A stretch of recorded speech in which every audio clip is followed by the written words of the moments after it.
नमस्कार। तो आज का सेशन हमारा काफ़ी इंपॉर्टेंट रहने वाला है, क्योंकि आज के सेशन में हम बीएड फर्स्ट ईयर के जो सिलेबस है, दूसरा पेपर जो कि एजुकेशन इन कंटेम्प्रेरी इंडिया से संबंधित हम देख ही रहे हैं, उसको समझने का प्रयास कर रहे हैं। ठीक है, तो एजुकेशन इन कंटेम्प्रेरी इंडिया यानी समकालीन भारत में शिक्षा किस प्रकार से थी, ये हमारा पेपर दूसरा है। पेपर दूसरा का पहला यूनिट के अंतर्गत ये सभी टॉपिक हमने इंक्लूड किए हैं, जिसमें हमने कोठारी कमीशन देखा है, 1968 का देखा है, 1992 का देखा है और 1986 का भी देखा है, राष्ट्रीय शिक्षा नीति। तो सभी को हमने देखते हुए यहाँ पे चल रहे हैं। और कुछ वो सब क्या थे, वो लॉन्ग आंसर थे, हमने बता दिया था। अब कुछ आपके शॉर्ट आंसर भी पूछे जाते हैं, जो कि आपके एग्जाम के पॉइंट ऑफ व्यू से काफ़ी इंपॉर्टेंट होते हैं। ठीक है, तो इसी के अंतर्गत आपका आता है स्वतंत्र भारत में भारतीय भाषा नीति। ठीक है, तो भाषा नीति को समझने का प्रयास करते हैं। पहले आप भाषा को समझने का प्रयास कीजिए कि भाषा क्या होती है। तो भाषा एक ऐसा मीडियम है, एक ऐसा माध्यम है जो दो व्यक्तियों के बीच में जो है उनके विचारों का आदान प्रदान करने में सहायता करता है। जैसे मैं अपने विचारों को अगर मैं किसी दूसरे तक अब संप्रेषित करना चाहता हूँ, यदि भेजना चाहता हूँ, अपने विचारों को व्यक्त करना चाहता हूँ, तो उसके लिए एक माध्यम होगा। वो कौन सी माध्यम होगा? वो भाषा। अब भाषा चाहे जो भी हो सकती है, फ्रेंच हो सकती है, इंग्लिश हो सकती है, हिंदी हो सकती है। ठीक है, भाषा के माध्यम से हम अपने विचारों का आदान प्रदान तो करते ही हैं, साथ ही साथ में हम व्यक्ति के व्यक्तित्व को भी समझने में महत्वपूर्ण भूमिका निभाती है। ठीक है, उसके विचार किस प्रकार से हैं, समाज को लेकर, राजनीति को लेकर वो किस प्रकार से विचार अपने रखता है, उसको भी समझने का प्रयास यहाँ पे हम करते हैं।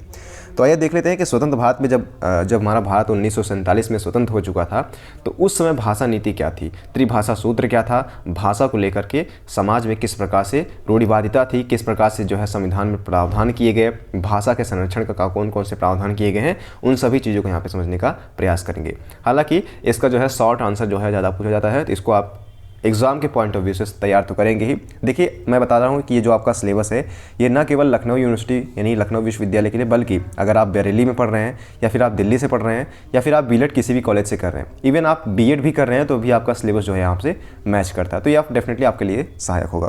देखिए, स्वतंत्र भारत में भाषा नीति की अगर बात किया जाए, तो इसमें क्या है कि सभी देशों में विभिन्न प्रकार की भाषाएँ बोली जाती हैं। हर बच्चे की अपनी मातृभाषा होती है। जिस देश में आप निवास करते हैं, जिस क्षेत्र में आप निवास करते हैं, वहाँ की एक निश्चित मातृभाषा होती है, एक भाषा होती है जो कि उस विशेष क्षेत्र में ही बोली जाती है, जिसे उस क्षेत्र की मातृभाषा कहा जाता है। भाषा नीति की आवश्यकता क्यों होती है? तो भाषा जो होती है वो संस्कृति की वाहक और उसे प्रचलित करती है। ठीक है, तो भाषा के माध्यम से अपने संस्कृति को बढ़ावा दे सकते हैं और उसको आगे भी बढ़ा सकते हैं। ठीक है, जैसे आप केरल में चले जाएंगे तो उनकी संस्कृति अलग है। ठीक है, आप उत्तर भारत में अगर आज चले जाएंगे, इलाहाबाद में चले जाएंगे, तो उनकी संस्कृति अलग है। तो इस तरीके से आप यहाँ पे समझ सकते हैं। दूसरा क्या चीज़ है कि विश्व की सभी सभ्यताएं अपनी भाषाओं पर बल देती है। चाहे वो विश्व की कोई भी सभ्यता हो, वो अपनी भाषा पर बल देती है। हर विश्व की सभ्यता, किसी भी देश की सभ्यता, वो चाहती है कि उसके भाषा का अधिक से अधिक विचार जो है, अधिक से अधिक जो है फैलाव हो। ठीक है, उसकी संस्कृति को लोग जानें। अब इसी परिप्रेक्ष्य में चीन जो है, चीन विदेशी छात्रों को मंदारिन सिखाने के लिए विशाल छात्रवृत्ति कार्यक्रम चलाता है। चीन की जो प्राचीन भाषा थी वो मंदारिन थी। अब उसको प्रोत्साहित करने के लिए विदेशी छात्रों को सिखाने के लिए छात्रवृत्ति देता है। यानी अगर आप उसकी मंदारिन भाषा सीखते हैं तो क्या देगा? आपको छात्रवृत्ति देगा, एक मोटी रकम देगा।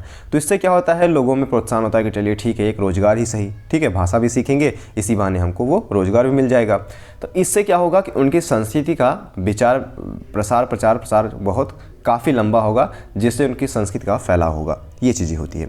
इसी तरीके से आप देख सकते हैं कि फ्रांस जो है, अलियास फ्रांस के द्वारा फ्रांसीसी के प्रचार प्रसार में निवेश करता है। ठीक है, साथ ही साथ में सऊदी अरब अपने प्रभाव से मध्य पूर्वी अध्ययन और अरबी भाषा शिक्षा क्रम में भारी पूंजी निवेश करता है। जो सऊदी अरब है वो अरबी भाषा के प्रचार प्रसार के लिए बहुत मोटी रकम जो है अदा करता है। इस तरीके से आप यहाँ पे देख सकते हैं। तो ये चीज़ जो कि मोटी मोटी चीज़ें हमने पढ़ लिया है। अब भाषा को लेकर हमारे संविधान में किस प्रकार के प्रावधान किए गए हैं, कौन कौन सी चीज़ें हैं जो कि भाषा को संरक्षित करने के लिए यहाँ पे संविधान में बताई गई हैं, तो उनको समझने की अगर बात किया जाए तो भाषा संबंधित संवैधानिक प्रावधान किया गया है। यानी भाषा को संरक्षित करने के लिए, भाषा के लिए किस प्रकार से प्रावधान संविधान में किए गए हैं, उसको समझने का प्रयास करते हैं।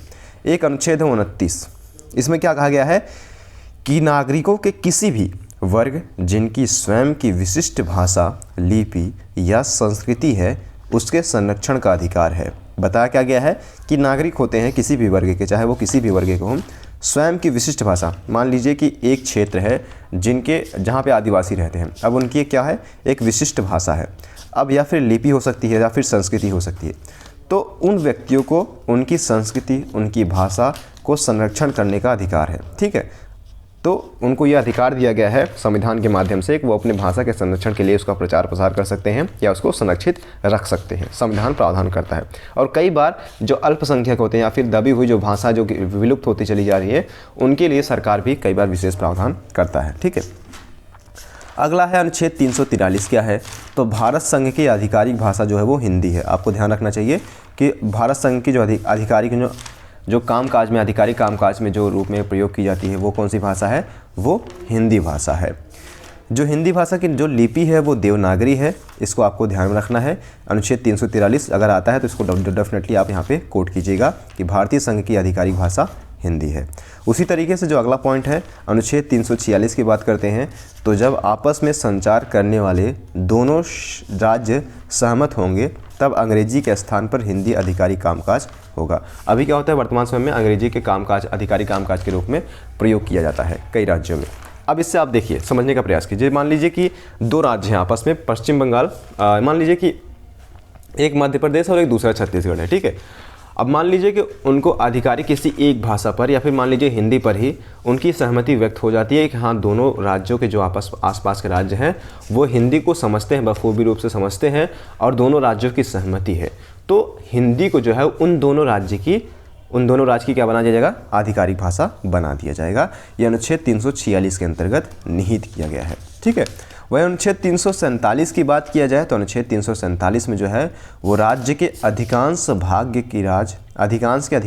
की राय पर उनकी भाषा को राज्य की आधिकारिक भाषा का दर्जा दे दिया जाता है।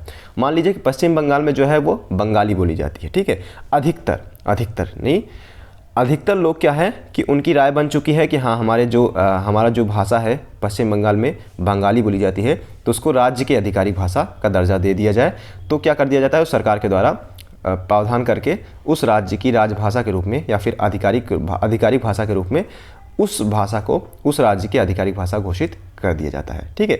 उत्तर प्रदेश मान लीजिए कि अधिकतर लोग हिंदी बोलते हैं, समझते हैं और अधिकतर लोग यह चाहते हैं कि हिंदी को उसकी आधिकारिक भाषा घोषित कर दिया जाए। तो सरकार के द्वारा उस हिंदी को उस राज्य अर्थात उत्तर प्रदेश की आधिकारिक भाषा घोषित कर दिया जाएगा। क्यों? क्योंकि यहाँ के लोग अधिकतर लोग हिंदी बोल व समझ सकते हैं और अधिकतर लोगों की सहमति है। तो यह अनुच्छेद 347 के अंतर्गत प्रावधान किया गया है।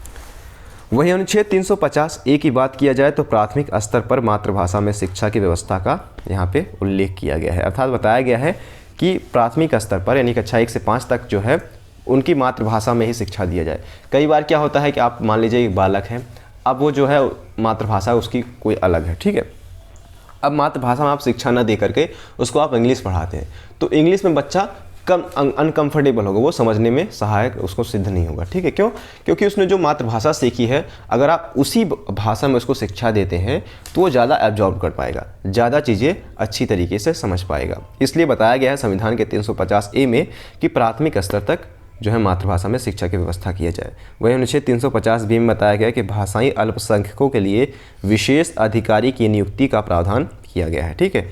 350B में क्या कहा गया है कि भाषाई अल्पसंख्यकों के लिए विशेष अधिकारी की नियुक्ति का प्रावधान किया गया है। इसी तरीके से त्रिभाषा सूत्र के बारे में यहाँ पे कुछ उल्लेख किया गया है। त्रिभाषा सूत्र क्या है, देखिए, कोठारी आयोग की सिफारिश पर शिक्षा नीति 1968 में त्रिभाषा सूत्र को स्वीकार कर लिया गया, जो निम्नमत है। इसमें क्या होगी, एक शास्त्रीय भाषा होगी। शास्त्रीय भाषा के अंतर्गत संस्कृत हो सकती है, अरबी हो सकती है, फारसी हो सकती है, आदि भाषा जो है एक शास्त्रीय भाषा होगी।